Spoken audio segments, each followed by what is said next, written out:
Dear student, आप सभी का एक बार फिर स्वागत करते हैं अपने इस यूट्यूब चैनल पे। तो आज की इस वीडियो में हम लोग क्लास 10th गणित का 2024 का जो सेट नंबर 6 चल रहा है उसका लेक्चर नंबर 2 करने वाले हैं। इसके पीछे मैंने आपको सेट 1, सेट 2 और सेट 3, सेट 4, सेट 5 को पूरी तरह से कंप्लीट कर दिया है। एक एक क्वेश्चन को डीपली समझाया है, सभी सूत्र के साथ समझाया है ताकि आपको कोई भी दिक्कत न हो। यदि आप मैथ को अब से भी स्टार्ट किए हैं तभी भी आपको समझने में कोई भी दिक्कत नहीं होगा। सारे वीडियोज चैनल के प्लेलिस्ट में बन है, जाकर आप देख लीजिए। सभी वीडियोज को आप देख लीजिए ताकि आपके 90 प्लस का स्कोर हो सके। ठीक है, यदि आप चाहते हैं कि 2025 में 90 प्लस का स्कोर हो तो आप क्या कीजिए, 2024 के जितने भी सेट है उसको आप लगा लीजिए, उससे एक भी बाहर प्रश्न नहीं जाएगा। एक आखिरी सेट आपका बचा है, सेट नंबर 7, उसको भी मैं कवर कर दूंगा तो आपके 2024 के सारे सेट कंप्लीट हो जाएंगे। ठीक है, उसके बाद मैं मोस्ट इंपोर्टेंट क्वेश्चन कराऊंगा चैप्टर वाइज। ठीक है, आपका सभी सब्जेक्ट में 90 प्लस स्कोर कराने की जिम्मेदारी ये चैनल लेती है। यदि आप इस चैनल पर पहली बार आए हैं तो चैनल को सब्सक्राइब कीजिएगा और वीडियोस को लाइक कीजिएगा बाबू। ठीक है, इसमें मैंने आपको 5 विकल्प प्रश्न करा दिया था। ठीक है, इस वीडियो में हम लोग छठे प्रश्न से और 15 तक प्रश्न को करेंगे। इसमें 10 विकल्प प्रश्न को करेंगे और एकदम आराम से समझाएंगे ताकि आपको कोई भी दिक्कत न हो। ठीक है, चलिए वीडियो को स्टार्ट करते हैं और आपको छुआ प्रश्न बताते हैं। छो प्रश्न कर रहा है कि बिंदु इतना की मूल बिंदु से दूरी ज्ञात कीजिए। अब आपको यहाँ कौन सूत्र लगाना है? दूरी सूत्र लगाना है। मूल बिंदु का निरसान क्या होता है? 0, 0। ठीक है, तो आपको दो बिंदु मिल गए। अब दो बिंदु के बीच के दूरी सूत्र लगाना आपको जानते ही हैं, क्या सूत्र होता है? चलिए मैं आपको बताता हूँ। दो बिंदुओं के बीच का दूरी सूत्र क्या होता है बताइए? दो बिंदुओं के बीच का दूरी सूत्र क्या होता है? प्रश्न नंबर 6 देखिए क्या होता है। मान लीजिए कोई दो बिंदु, एक बिंदु ए है और एक बिंदु ए है। इस बिंदु का निशान आपको दिया है, मान लीजिए ए -3, 4। ठीक है, और इस बिंदु का निशान क्या है? 0, 0। तो ए भी इसको मान लीजिए बिंदु बी। ठीक, अब इन्हीं के दोनों बीच के दोनों बिंदुओं के बीच की दूरी निकालना, ए वाला दूरी निकालना है। ठीक, तो क्या सूत्र होता है? ए बी बराबर क्या होता है? √x2 - x1 का whole square plus y2 - y1 का होल स्क्वायर। ये किसका सूत्र होता है? दूरी सूत्र। ठीक है, अब इसमें आप किसी को x1, इसको y1, इसको x2, इसको y2 मान लीजिए। ठीक, और बस आप यहाँ मान पुट करिए, आपका आंसर आ जाएगा। ठीक है, दूरी सूत्र यही होता है। ठीक ना, दो बिंदुओं के बीच का दूरी निकालने का आपको बोल देगा तो आपको ये सूत्र लगाना है हमेशा। ठीक है, x2 का मान कितना है? 0, 0 माइनस, देखिए एक सूत्र माइनस है, आई के यहाँ माइनस है तो माइनस में क्या हो जाएगा? +3 का स्क्वायर प्लस y2 को मान दिया है 0, एक यहाँ पर माइनस है। ठीक है, और एक ऑलरेडी यहाँ पर माइनस दिया है, प्रश्न में दिया माइनस। ठीक है, तो माइनस माइनस क्या हो जाएगा? प्लस का 4 का होल स्क्वायर, यहाँ पर होगा रूट में 3 का स्क्वायर। देखिए 3 + 0 3, 3 का स्क्वायर 9 प्लस 4 + 0 0, सॉरी 4 + 0 4 और 4 का स्क्वायर 16। जब जोड़ेंगे कितना आएगा? इसको जोड़ेंगे तो आएगा 25 और 25 का वर्गमूल कितना होता है? 5। तो आपका आंसर क्या हो जाएगा? 5। ठीक है, 25 का वर्गमूल क्या होता है? 5। तो आपका आंसर क्या हो जाएगा? 5। ऑप्शन नंबर कौन सा है देखिए इसमें? ऑप्शन नंबर सी इसका राइट आंसर है। ठीक है, चलिए अब इस तरह अगला प्रश्न देखिए। 17वां प्रश्न कर रहा है कि यदि cot a बराबर 3/4 हो तो sec a का मान कैसे? इंपोर्टेंट प्रश्न है, इस तरह का प्रश्न आपके 2025 एग्जाम में आएंगे। ठीक है, तो जब भी आपको यहाँ पर कुछ भी दे दे, cot a sin tan कुछ भी दे दे और कुछ भी बटा दे दे, तो आपको क्या करना है? सबसे पहले आपको एक त्रिभुज बनाना है। ठीक ना, फट से क्या करना है? एक त्रिभुज बनाना है, सोचना नहीं है। ठीक है, क्या करना है? जब भी इस तरह का दे दे तो आपको त्रिभुज बना देना है। ठीक, इस त्रिभुज का नाम दीजिए ए बी सी। ठीक, आपको प्रश्न क्या दिया है? यहाँ प्रश्न दिया है cot a बराबर 3/4। ठीक, तो सबसे पहले आपको पता होना चाहिए cot थीटा बराबर क्या होता है? cot थीटा बराबर होता है आधार बटा लंब, आधार बटा लंब। ठीक है, तो इसमें ए को मेन एंगल माना, देखिए ए को मेन एंगल माना है ना, तो देखिए मेन एंगल सामने मुझे क्या होती है? लंब। ए होता है लंब, ए क्या होता है? आधार होता है। क्या होता है? आधार। तो आधार ए बी, cot थीटा में क्या होता है? आधार बटा लंब, इसमें आधार क्या है? A B. ठीक है, और लंब क्या है? B C. ठीक, तो ए बी बटा बी सी बराबर 3/4। तो यहाँ से देखिए ए बी का मान कितना मिल गया? 3, यहाँ पर 3 रखिए और बी सी मान क्या होता है? बी सी मान क्या दिया है? 4। ए बी के सामने वाला 3 है तो 3 और बी सी सामने 4 है तो 4। ठीक, अब आपको इसमें कर्ण पता करना है। क्या पता करना है? कर्ण। तो कर्ण पता करने के लिए क्या करेंगे? कर्ण क्यों पता कर रहे हैं? क्योंकि आपको चाहिए किसका मान चाहिए? सेक ए का मान चाहिए, सेक ए का मान चाहिए ना। तो सेक सेक थीटा में क्या होता है? सेक थीटा में होता है, क्या होता है? कर्ण बटा आधार। क्या होता है? कर्ण बटा आधार। तो आपको आधार तो पता है, आधार क्या है? 3 है। लेकिन आपको कोण नहीं पता है तो कोण पर निकाल लीजिए। कोण कैसे निकालते हैं? कोण पर में लगाते हैं पाइथागोरस पर में। पाइथागोरस पर क्या होता है? कोण का स्क्वायर मतलब एसी का स्क्वायर। कोण तो एसी है, एसी का स्क्वायर प्लस लंब का स्क्वायर। लंब क्या दिया है? 4। 4 का स्क्वायर कितना हो जाएगा? 16। देखिएगा ये लंब यही है तो लंब का स्क्वायर मतलब 4 का स्क्वायर। 4 का स्क्वायर 16 प्लस आधार का स्क्वायर। आधार कितना दिया? 3। 3 का स्क्वायर 9। तो एसी स्क्वायर हो जाएगा 16 9 25। तो यहाँ से एसी का मान कितना हो जाएगा? एसी का मान हो जाएगा आपका √25। ठीक, और यहाँ से एसी का मान हो जाएगा आपका 5। ठीक, तो एसी कितना निकल गया आपको? 5। अब सेक थीटा का क्या होता है? सेक थीटा होता है कोण बटा आधार। तो कोण का मान कितना हो गया? 5 और आधार कितना दिया है?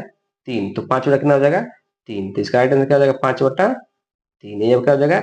आंसर हो जाएगा। ठीक है, जब भी आपको प्रश्न में cot A, sine A, tan A कुछ भी दे देगा तो जब भी इस तरह का फॉर्म आपको देगा तो आपको फट से त्रिभुज बना लेना है और देखना है कॉट थीटा चाहे साइन थीटा क्या होता है। उसका दो आपको दो को भुजा का मान दिया रहेगा, तीसरा निकाल लीजिएगा। उसके बाद जो पूछेगा उसका सूत्र लगाइएगा, उसको रख दीजिएगा। ठीक है, सबसे पहले आपको तीनों भुजा ज्ञात करना है। दो भुजा आपको दिया रहेगा, हमेशा कोई भी दो भुजा दिया रहेगा, तीसरा आप निकाल लीजिएगा पाइथागोरस फॉर्मूला लगा के। उसके बाद देखिए क्या पूछ रहा है तो उसका सूत्र याद रखेगा, उसको लगा लीजिएगा। ठीक है, इसका राइट आंसर क्या हो जाएगा? 5/3। ऑप्शन नंबर डी से क्या हो जाएगा? राइट आंसर हो जाएगा। ठीक है, चलिए अगला देखिए। अगला प्रश्न मोस्ट इंपोर्टेंट प्रश्न है, 8वां प्रश्न कह रहा है यदि टेन अल्फा बराबर साइन अल्फा हो तो अल्फा का मान होगा। ठीक है, 3 अल्फा बराबर साइन अल्फा हो तो अल्फा का मान ज्ञात करना है। 0 डिग्री या 45 डिग्री या 60 डिग्री या 90 डिग्री। ठीक है, तो इसका करने का एकदम आसान तरीका मैं बता रहा हूँ। जब भी इस तरह का प्रश्न आपको दे दे साइन अल्फा बराबर कुछ किसी बराबर दे दे, कुछ भी बराबर दे दे, तो आप या तो मान रखकर देख लीजिए कि 0 डिग्री आप रखेंगे तो साइन टेन 0 बराबर साइन 0, दोनों का मान बराबर रहेंगे तो ये ऑप्शन सही हो जाएगा। तो जब यहाँ पर 0 रखकर देखेंगे तो टेन 0 कितना होता है? 0 होता है। टेन 0 का मान कितना होता है? 0 होता है। और साइन 0 का मान कितना होता है?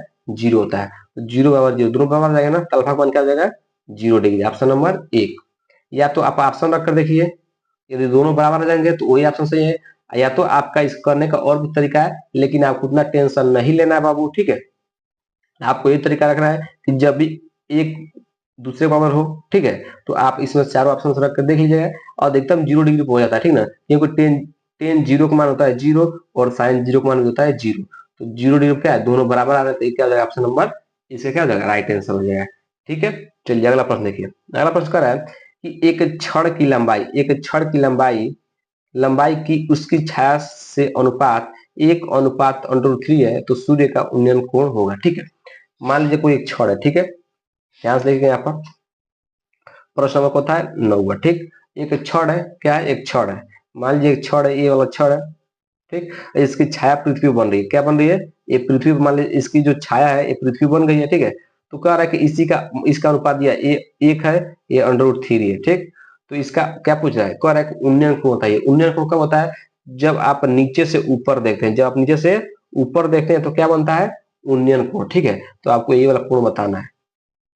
ठीक, ध्यान से मुझे कह रहा है कि एक छड़ है जिसकी छाया, ये इसकी छाया ये है, क्योंकि किसी भी चीज का छाया तो नीचे ही बनता है पृथ्वी पर, तो छाया बन रही है तो इसकी लंबाई 1 है, इसकी लंबाई √3 है। तो कह रहा है कि उन्नयन कोण बताइए। तो उन्नयन कोण तभी बनता है जब आप नीचे से ऊपर देखते हैं। ठीक है, तो ये वाला कोण आपसे पूछ रहा है। तो पहले देखिए दिया क्या है, ये लंब दिया है, ये आधार दिया है। तो लंब बटा आधार क्या होता है? Tan theta. Tan theta tan theta का क्या होता है? लंब बटा आधार। लंब का मान कितना दिया है? 1 और आधार का मान कितना दिया है? √3। ठीक, तो देखिएगा आपको थीटा मान ज्ञात करना है ना, थीटा मान ज्ञात करना है। तो टेन टेन के किस मान पर 1/√3 होता है बताइए? आप जानते हैं कि टेन 30 डिग्री पर कितना होता है? 1/√3। तो टेन 1/√3 जब टेन 30 डिग्री रख सकते हैं, क्योंकि टेन 30 डिग्री मान कहता है कितना होता है? 1/√3। देखिए 10 से 10 कट जाएगा तो थीटा का मान क्या बचेगा यहाँ पे? 30 डिग्री। ठीक, ये आपसे पूछ रहा था। ठीक है, तो इसका राइट आंसर क्या हो जाएगा? ऑप्शन नंबर फर्स्ट इसका क्या हो जाएगा? राइट आंसर हो जाएगा 30 डिग्री। आशा करते हैं कि सभी प्रश्न एकदम अच्छे समझ में आ रहे होंगे, कोई दिक्कत नहीं होगा। ठीक है, अब अगला देखो रहा है कि एक वृत्त के व्यास के सिरों पर खींची गई समांतर अस्पर्श रेखाओं की संख्या। मोस्ट इंपोर्टेंट प्रश्न है, इसको आपको बस लॉजिक समझना है। ठीक ना, 10 देखिए यहाँ पर 10 ध्यान समझिए। कह रहा है कि मान लीजिए कोई एक वृत्त है। ठीक, एक मान लीजिए एक वृत्त बना दिया। ठीक है, एक क्या केंद्र हो गया। कह रहा है इससे व्यास, व्यास क्या होता है? ये आपका व्यास होता है। ठीक, ये व्यास हो गई। ठीक, अब कह रहा है कि व्यास के सिरों पर खींची गई समांतर रेखाओं की संख्या हो गई। ठीक है, तो व्यास का एक वही सिरा हो गया, मान लीजिए इसका नाम लीजिए ए, इसका एक सिरा हो गया, इसका नाम लीजिए बी, तो इसको सिरों पर खींचे जाने वाली स्पर्श रेखाओं की संख्या होगी। तो स्पर्श रेखा क्या होती है कि वे रेखाएं जो वृत्त के केवल एक बिंदु को स्पर्श कर जाती है। ठीक ना, जो एक बिंदु पर ही काटती है उसे क्या कहते हैं, स्पर्श रेखा कहते हैं। तो मान लीजिए कोई एक बिंदु, मतलब कहीं भी आप एक बिंदु लीजिए इसके चारों तरफ। ठीक है, मान लीजिए एक बिंदु ले लीजिए पी, तो यहाँ से एक स्पर्श रेखा खींचेंगे। ठीक, तो मान लीजिए कि यह स्पर्श रेखा हो गया। ठीक है, और यहाँ से एक स्पर्श रेखा खींचिए। ठीक, आप दो से अधिक स्पर्श रेखा खींच ही नहीं सकते हैं। ठीक है, तो इसका राइट आंसर क्या हो जाएगा, एक और दो, मतलब दो हो जाएगा, क्योंकि दो ही स्पर्श रेखा खींचा जा रही है ना। आप देखिए ये रेखा कितने जगह पर काट रही है, एक जगह पर काट रही है। ठीक है, एक बिंदु पर काट रही है।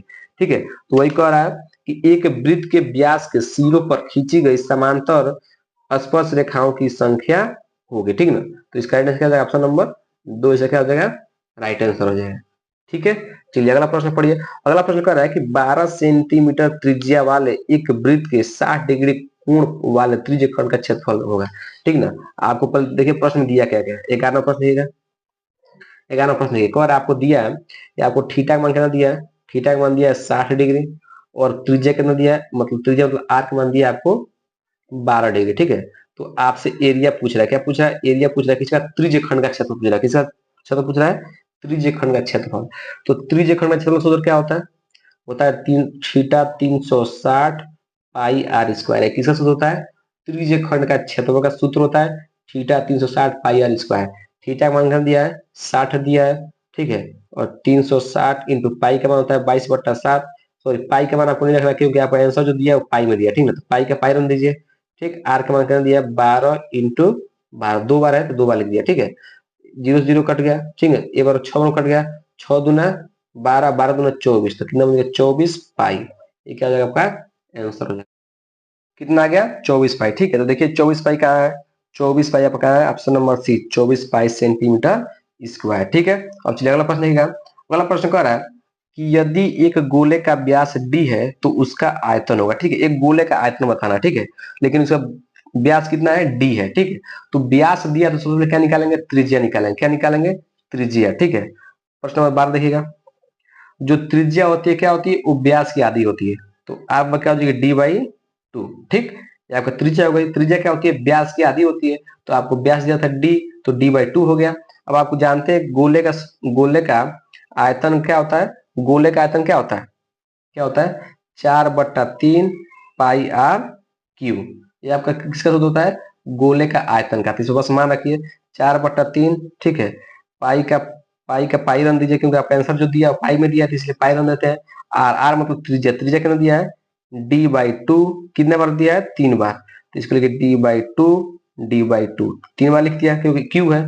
ठीक, अब काट दीजिए, जो कट रहा है काट दीजिए, 2 बार में, फिर 2 से 2 गया।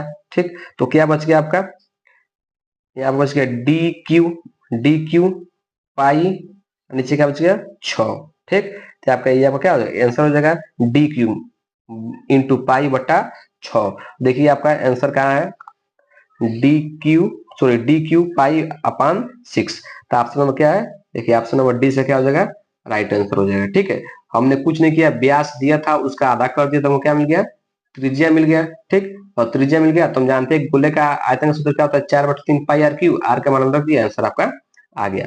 अगला प्रश्न देखिए, अगला प्रश्न कर रहा है कि आर त्रिज्या वाले एक ठोस अर्धगोलाकार है। किसे कह रहा है, अर्धगोले का कुल पृष्ठीय क्षेत्रफल पूछ रहा है, कुल पृष्ठीय क्षेत्रफल। ठीक है, तो अर्धगोले का कुल पृष्ठीय क्षेत्रफल सूत्र क्या होता है, आपको सूत्र पता होना चाहिए। ठीक है, तो अर्धगोले का कुल पृष्ठीय क्षेत्रफल सूत्र होता है 3 पाई आर स्क्वायर। ठीक है, जब गोला बोलेगा, ठीक, संपूर्ण गोला चाहे गोला, तो 4 pi R cube, 4 pi R square होगा।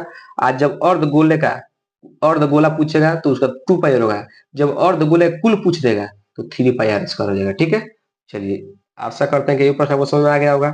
अब अगला प्रश्न देखिए, 14वां प्रश्न करा निम्नलिखित बारंबारता सारणी का माध्यिका वर्ग होगा। ठीक है, क्या करना है आपको, माध्यिका वर्ग ज्ञात करना है, तो माध्यिका वर्ग आप ज्ञात खुद कर सकते हैं। ठीक है, 14वां प्रश्न आपको ये चावल दे रहे हैं क्योंकि मैंने आपको माध्यिका निकालना आप सभी सेट में कराया है। ठीक है, सेट नंबर 6 चल रहा है, मैंने सभी सेट में प्रश्न आ रहा है कि माध्यिका ज्ञात कीजिए, तो माध्यिका वर्ग आप आराम से निकाल सकते हैं। मैं अगले जो लॉन्ग क्वेश्चन जब कराऊंगा तो उसमें भी मैं आपको करा दूंगा, आप कोई भी टेंशन लेने की जरूरत नहीं है। ठीक है, चलिए इस तरह अब 15 प्रश्न करते हैं।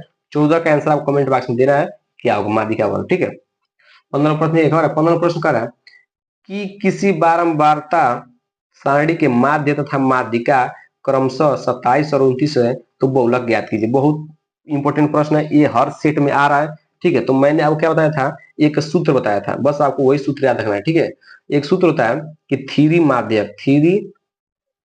माध्यक बराबर होता है टू माध्य, ये सूत्र याद रखिएगा। ठीक है, टू माध्य प्लस बहुलक, ये क्या होता है, एक सूत्र होता है। ठीक है, इस सूत्र को आप याद रखेंगे तो इस तरह सही प्रश्न हो जाएंगे। ठीक है, थ्री माध्यक बराबर टू माध्य प्लस बहुलक ये सूत्र होता है। ठीक है, अब बस इसका मान क्या कर दीजिए, इसमें रख दीजिए, आपका बहुलक निकल जाएगा। तो आपका माध्यिका का मान क्या दिया है 29, तो 3 इंटू 29 बराबर 2 इंटू माध्य का मान कितना दिया है, माध्य का मान दिया आपको 27। ठीक है, आपको प्रश्न दिया है बहुलक आपको ज्ञात करना है। ठीक, अब इसको सॉल्व करिए।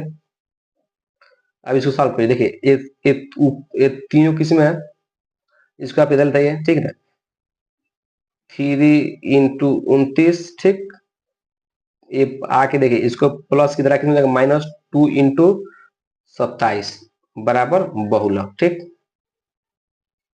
ठीक है, अब आप इसका कीजिए 3 का गुणा 29 में कराइएगा और 2 को गुणा 27 में कराइएगा, जो आएगा क्या कर दीजिएगा घटा दीजिएगा, वही क्या हो जाएंगे आंसर हो जाएंगे। तो ये क्या हो जाएगा बहुलक हो जाएगा। ठीक है, 3 का गुणा 29 में कराइएगा, जो आएगा यहाँ पे लिखिएगा, और 2 का गुणा 27 में कराइएगा, जो आएगा वहां पे लिखिएगा, और क्या दोनों घटा दीजिएगा, तो ये क्या हो जाएंगे बहुलक हो जाएंगे। ये आप यहाँ से खुद भी कर सकते हैं। ठीक है, आपको बस ये सूत्र याद रखना है कि थ्री माध्यक बराबर होता है 2 माध्य प्लस बहुलक, ये सूत्र याद रखेंगे, सभी प्रश्न आराम से हो जाएंगे, कोई भी दिक्कत नहीं होगा। ठीक है, तो इस वीडियो हम लोग 15 तक प्रश्नों को क्या कर लिया, कवर कर लिया है। बाकी जो और आपके जो प्रश्न बच रहे हैं 16, 17, 18, 19, 20, इसको हम अगले वीडियो में कवर कर लेंगे, और कुछ इसके 21 नंबर प्रश्न को भी लगा लेंगे। ठीक है, तो वीडियो अच्छा लगा हो, अगर आपको प्रश्न सभी समझ में आ रहे हो तो वीडियो को लाइक कीजिएगा और चैनल सब्सक्राइब